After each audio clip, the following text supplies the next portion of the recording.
আপনার বাড়ির সামনের রাস্তাটি কেউ একজন বন্ধ করে দিয়েছে কিংবা আপনার প্রতিবেশী আপনার সাথে বিভিন্ন ঝামেলার কারণে প্রতিশোধের জন্য আপনার বাড়ির সামনের চলাচলের রাস্তাটি বন্ধ করে দিয়েছে। এখন সমস্যা হচ্ছে এই বাড়ির সামনের রাস্তাটুকু আপনার নয়, এটির মালিকানা আপনার প্রতিবেশীর কিংবা সরকারি। এখন আপনি বাড়ি থেকে বের হতে পারছেন না, এটিই আপনার বাড়ি থেকে বের হওয়ার জন্য একমাত্র রাস্তা।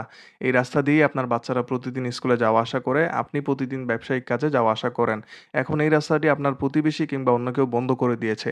এখন আপনি কি করবেন? চিন্তার কোনো কারণ নেই। বরাবরের মতো আমি সাবের চৌধুরী রয়েছি আপনাদের সাথে। প্রিয় দর্শক, আপনার বাড়ির সামনের রাস্তাটি যদি কেউ বন্ধ করে দেয়, তাহলে চিন্তার কোনো কারণ নেই। হোক সেটা সরকারি কিংবা ব্যক্তি মালিকানাধীন রাস্তা।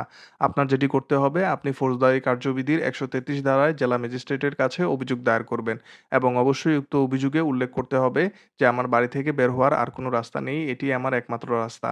আপনার অভিযোগের ভিত্তিতে নির্বাহী ম্যাজিস্ট্রেট আপনার যে এলাকা রয়েছে সেখানকার দায়িত্বপ্রাপ্ত থানা কর্মকর্তা কিংবা অ্যাসিল্যান্টের কাছে একটি পরিপত্র প্রেরণ করবেন। পরিপত্রটি পাওয়ার পর তারা সরেজমিনে গিয়ে দেখবেন যে আপনার বাড়ি থেকে বের হওয়ার জন্য আর কোনো রাস্তা আছে কিনা। তারপর পাড়া প্রতিবেশীর সাথে সবার সাথে কথা বলে একটি তদন্ত রিপোর্ট বিজ্ঞ আদালতের নিকট দায়ের করবেন এবং আপনার যদি বাড়ি থেকে বের হওয়ার জন্য আসলেই আর কোনো রাস্তা না থাকে, তাহলে বিজ্ঞ আদালত আপনার পক্ষে রায় দিবেন এবং আপনার রাস্তা আর কেউ বন্ধ করতে পারবে না।